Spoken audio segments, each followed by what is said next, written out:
Leo nakuletea faida ya kuweza kutunza tumbaku katika store ya viwango. Yaani store ni nzuri, ina kila sifa, ni faida gani ya kuweza kutunza tumbaku ile sehemu? Faida ya kwanza ni kulinda ubora wa tumbaku. Kumbuka tumbaku unapokuwa umeitoa kwenye bani, unaipeleka kwenye store, inakuwa ni nzuri sana. Lakini kadri inavyozidi kukaa kwenye store, inaweza ikawa inazidi kupunguza ubora, na inaweza ikazidi kuwa constant kwa sababu zifuatazo.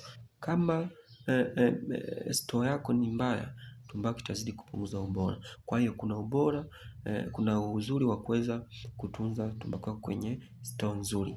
Kwa sababu uzuri namba moja, utaweza kubalance na kuzidi kutunza ule ubora wa tumbaku yako isiweze kuharibika.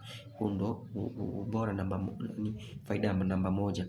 Faida namba mbili, unaepuka kuoza na ukungu. Tumbaku yako unapoipeleka kwenye store ambayo ni nzuri, haina kinyevu, hakutatokea ukungu, tumbaku haitaoza, itabaki katika hali nzuri.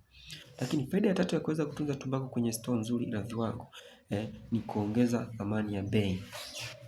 Kumbuka, unapokuwa umetunza tumbaku kwenye store nzuri yenye viwango, ile store, kwa mfano kuna tumbaku zingine watu tunachoma, tunazitoa kwenye godown, tunaziweka kwenye store, bado ina ile asili ya ugilini. Kama ni store nzuri yenye viwango thabiti na ina vitu vizuri, yaani tuseme ina kila hali nzuri, store ina hali nzuri, ile green huwa zinapotea.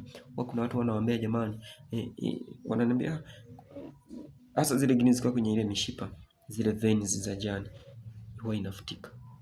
Kama store ni nzuri lakini na ina viwango, huwa zile green zinafutika.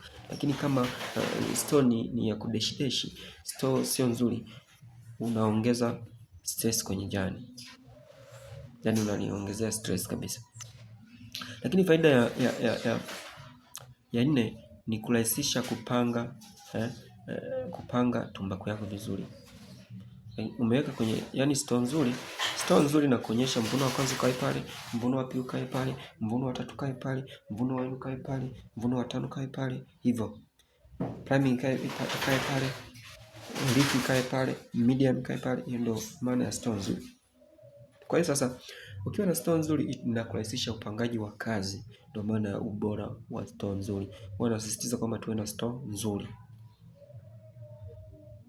Lakini faida ya tano ni kulinda dhidi ya mvua na jua.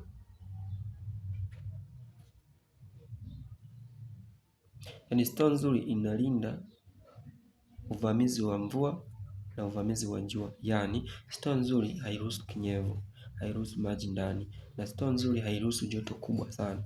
Kwa faida ya store nzuri, ina kila sifa ya kuweza kudhibiti vitu vyovyote ambavyo vinaweza vikaharibu tumbaku yako. Pindi unaitoa kwenye store, pindi unaitoa kwenye bani kuleta kwenye store, kwa sababu watu wengi tumbaku huwa zinaharibia kwenye store. Na hili wengi ni mashahidi. Tumbaku nyingi zinaharibika kwenye store. Kwa hiyo ukiwa na store nzuri, ni rahisi kuepuka hayo mambo. Asante sana kwa kusikiliza, asante sana kwa kusubscribe. Kama hujasubscribe na wewe ni mgeni kwenye YouTube channel yetu hii, au kwenye channel yetu hii Facebook pia tupo. Instagram tupo, Facebook tupo, Instagram tupo, na WhatsApp tupo. Lakini kama hujasubscribe, kumbuka kusubscribe. Na kama unahisi kuna mdau wa kilimo anaweza kujifunza kupitia channel yetu, na ni kweli anaweza kujifunza kwa sababu hapa ndo kuna madini. Share link, share video hii, ajifunze. Video ni nyingi sana zinakuja mpaka YouTube ipasuke, ndio tutaacha kuposti.